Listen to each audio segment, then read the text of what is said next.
सुकुम्बासी बस्तीमा डोजर लाउनु ला भनेर बुझ्नु न सुन्नु कुद्या खान् के हाल्नुपर्छ थाहा छैन एकछिन है एउटा फोन गर्छु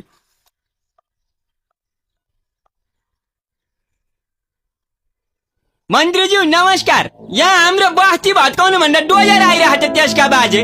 रोकिदिनु पर्यो लौ न हजुरले कहिले केही काम पर्यो भने मलाई भन्नु भन्नुभएको थियो नि कहिले केही भन्नु हजुर ल आजै भन्नु यो डोजर चाहिँ रोकिदिनु पर्यो हजुर त्यो सुकुम्बासी बस्ती शहरको सुन्दरताको दाग हो त्यसलाई हटाउनै पर्छ डोजर लाउने आदेश मैले नै दिएको हो के अरे तपाईलाई हिजो सत्तामा पुर्याउनका लागि जुलुसमा जानी ढुङ्गा हान्ने राको बोक्ने सबै मान्छेहरू यही बस्तीका थिए आज एक्कासी तपाईलाई शहरको सुन्दरताको बीचमा यो बस्ती दाग भयो